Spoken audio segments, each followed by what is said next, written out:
Hello నేను miss చేసరు మొత్తం 175 assembly సెగ్మెంట్స్లో ఇప్పటి వరకు తెలుగుదేశం పార్టీ అలాగే జనసేన షీట్లు షేర్ చేసుకున్నాయి. దాని ప్రకారం 24 జనసేన పార్టీకి కేటాయించడం జరిగింది. 3 లోక్సభ స్థానాలను కేటాయించడం జరిగింది. దాంట్లో 3 లోక్సభ స్థానాల్లో ఆల్రెడీ ఏమేమి లోక్సభ స్థానాలు అనేది కూడా ఒక క్లారిటీ అయితే ఉంది.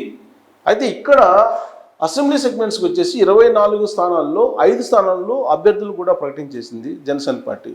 మిగిలినటువంటివి 19 స్థానాలు ఏముండేటువంటి అవకాశం ఉంది, ఎక్కడెక్కడ జనసేన తీసుకునేటువంటి అవకాశం ఉంది అనే దాని మీద చర్చ అయితే జరుగుతూ ఉంది.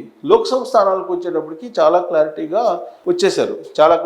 మచిలీపట్నం వచ్చేసింది, అనకాపల్లి వచ్చేసింది. సో లోక్సభ స్థానాల విషయంలో క్లారిటీ వచ్చేసింది.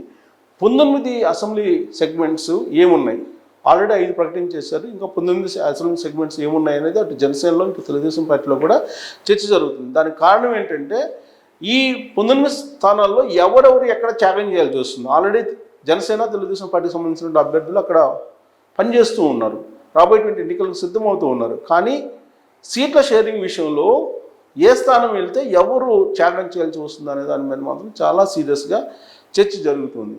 దాంట్లో మనం తీసుకుంటే జనసేన ప్రకటించినటువంటి అసెంబ్లీ స్థానాలు 5 ప్రకటించారు మొదటి వ్యక్తిగా. వాటిలో నెల్లిమర్ల ప్రకటించారు, అనకాపల్లి ప్రకటించారు అసెంబ్లీ సెగ్మెంట్స్, కాకినాడ రూరల్ ప్రకటించారు, రాజానగరం, తెనాలి. ఇంతవరకు ఈ 5 చోట్ల అభ్యర్థులను కూడా ప్రకటించడం జరిగింది. ఇక్కడ క్లారిటీ వచ్చేసింది. ఇక్కడ తెలుగుదేశం పార్టీకి సంబంధించి కూడా ఎక్కడ కూడా అభ్యంతరాలు ఒక తెనాలిలో తప్ప ఎక్కడా లేదు. ఎందుకంటే అక్కడ ఆల్పాటి రాజా ఉన్నారు, all party Raja senior politician, but ఆయన త్యాగం చేయాల్సి వచ్చింది నాదెండ్ల మనోహర్ కోసం. మిగతా చోట్ల ఎక్కడ కూడా పెద్దగా అసంతృప్తి కానీ ఏమీ లేవు.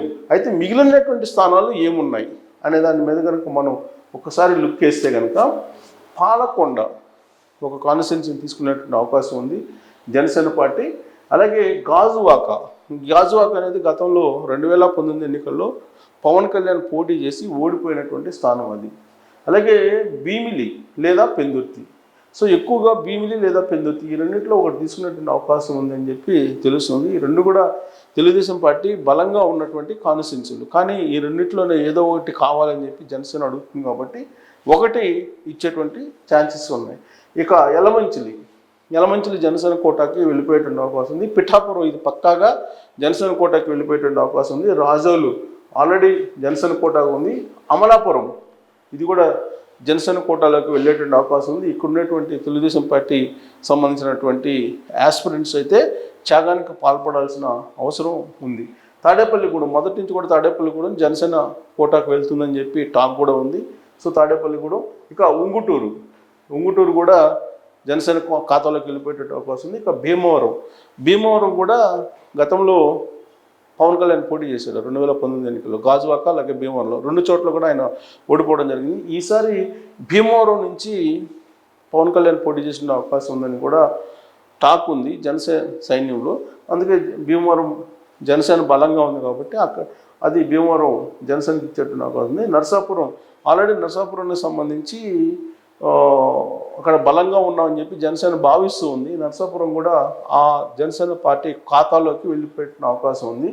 నిడదవోలు కూడా జనసేన ఖాతాలోకి వెళ్ళిపోయేటువంటి అవకాశం ఉంది. పోలవరం యాక్చువల్గా తెలుగుదేశం పార్టీ బలంగా ఉంటుంది, బట్ అయినప్పటికీ కూడా జనసేన కావాలని చెప్పి అడుగుతుంది. అందుకే జనసేనకి వెళ్ళేటువంటి అవకాశం ఉంది.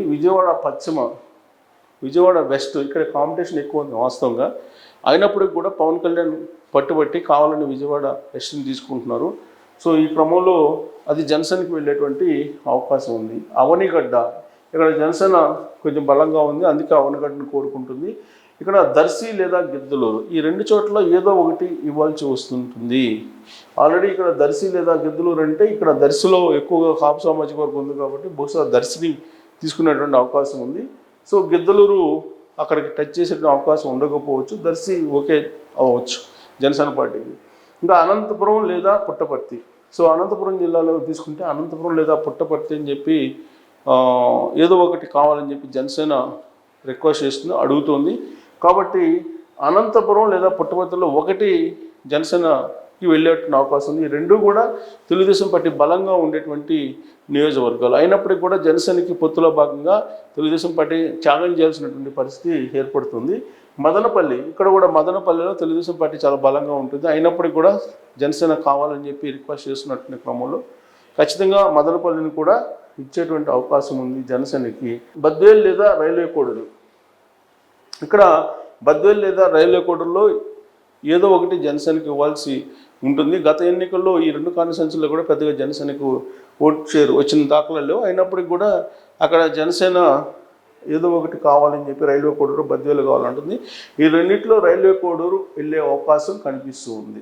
సో ఇంకా ఈ 19 స్థానాలు, ఎందుకంటే రెండు పార్టీలు కలిపి 99 స్థానాల్లో ప్రకటించిన తర్వాత సీట్ల షేరింగ్కి సంబంధించి ఒక క్లారిటీ వచ్చిన తర్వాత అసలు జనసేనకి ఇచ్చేటువంటి స్థానాలు ఏంటి, 5 స్థానాల్లో అయితే క్లారిటీ వచ్చింది, మిగతా 19 ఏంటి అనే దాని మీద చర్చ జరుగుతున్నటువంటి క్రమంలో మీకు ఒక క్లారిటీ ఇచ్చేటువంటి ప్రయత్నం అయితే చేస్తూ ఉన్నాను.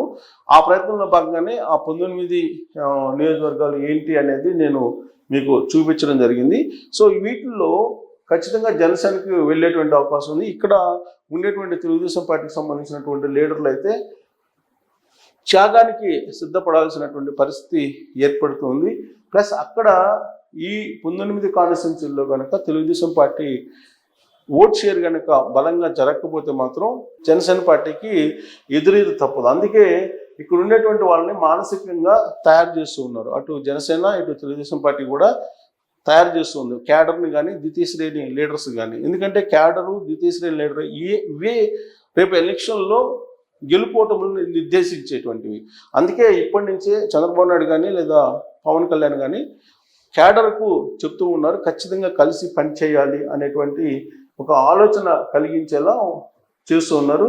అందుకే ఈ 19 కాన్స్టిట్యున్సీల మీద ఒక క్లారిటీ ఇచ్చేటువంటి ప్రయత్నం ఆ రెండు పార్టీలు కూడా చేస్తూ ఉన్నాయి. బహుశా ఈ లిస్టు వచ్చిన తర్వాత అసలు ఎవరెవరు త్యాగానికి సిద్ధం కావాలి అనేది మానసికంగా కూడా ప్రిపేర్ అవుతారు. అందుకే ఈ 19 సీట్లు బహుశా ఇవి ఉండవచ్చు అనే దాని మీద ఒక అంచనాకి రావచ్చు. దీన్ని బట్టి రాబోయేటువంటి రోజుల్లో అభ్యర్థులని పవన్ కళ్యాణ్ ప్రకటించేటువంటి అవకాశం ఉంది. అయితే వాస్తవంగా కూడా ఇప్పుడున్నటువంటి పరిస్థితుల్లో ఈ 5 అభ్యర్థులను ప్రకటించారు, కానీ మిగిలినటువంటి చోట్ల బలమైనటువంటి అభ్యర్థుల కోసం అన్వేషణ చేస్తూ ఉంది జనసేన పార్టీ. ఆ క్రమంలో కొంతమంది తెలుగుదేశం పార్టీకి కూడా వెళ్ళేటువంటి అవకాశం, తెలుగుదేశం పార్టీ నుంచి జనసేనకు కూడా వెళ్ళేటువంటి అవకాశం ఉంది అనేది ఇంకొక చర్చ కూడా జరుగుతూ ఉంది. సో 19 కాన్స్టిట్యున్సీల్లో రాబోయేటువంటి రోజుల్లో పవన్ కళ్యాణ్ ఎలాంటి అభ్యర్థుల్ని ప్రకటిస్తారు అనేది ఆసక్తికరమైనటువంటి అంశం. ఎందుకంటే ఆల్రెడీ వైఎస్ఆర్ కాంగ్రెస్ పార్టీలో అసంతృప్తి కలిగినటువంటి వాళ్ళు ఉన్నారు, వాళ్ళు జనసేన పార్టీలోకి రావాలనేటువంటి ఒక ప్రయత్నం కూడా చేస్తున్నారు. అలాగే తెలుగుదేశం పార్టీలో అసంతృప్తిగా ఉన్నటువంటి వాళ్ళు కూడా కొంతమంది జనసేన పార్టీలోకి రావాలని చెప్పి అనుకుంటున్నారు. ఇక బీజేపీకి సంబంధించి బీజేపీకి ఎవరికైతే టికెట్ రాదో వాళ్ళు కూడా జనసేన పార్టీకి వచ్చేటువంటి అవకాశం కూడా లేకపోలేదు. మొత్తం మీద ఏంటంటే దీనికి ఒక కంక్లూజన్ రావాలంటే 5 పోగా మిగిలిన 19 కాన్స్టిట్యున్సీలో ఎవరెవరు పోటీ చేసే అవకాశం ఉంది అనే దాని మీద ఒక కంక్లూజన్కి రావాలి అని అంటే కనుక కొంత సమయం పట్టేటువంటి అవకాశం ఉంది. ఇప్పటికే పవన్ కళ్యాణ్ అయితే దాని మీద కసరత్తు చేస్తూ ఉన్నారు. ఒక కొలిక్ అయితే అభ్యర్థులు ప్రకటించేటువంటి విషయంలో రాలేదు. బట్ లోక్సభ విషయంలో మచిలీపట్నం అలాగే కాకినాడ, అనకాపల్లి ఈ మూడిట్లో ఫిక్స్ అయిపోయారు. బట్ అభ్యర్థులు ప్రకటించాల్సి ఉంది. అనకాపల్లికి నాగబాబు అంటూ ఉన్నారు. సో మచిలీపట్నం బాలశౌరి, సో కాకినాడ ఎవరనేది చూడాలి. సో మొత్తం మీద అయితే పవన్ కళ్యాణ్ ఫిక్స్ అయిపోయారు ఏ అసెంబ్లీ సెగ్మెంట్స్లో రాబోయేటువంటి రోజుల్లో జనసేన పోటీ చేయబోతుంది అనే దాని మీద. దానికి సంబంధించి తెలుగుదేశం పార్టీ కూడా మానసికంగా ప్రిపేర్ అయింది కాబట్టి అభ్యర్థుల ప్రకటన ఏ విధంగా ఉండబోతుంది అనేది మనం చూడాలి. Thank you very much.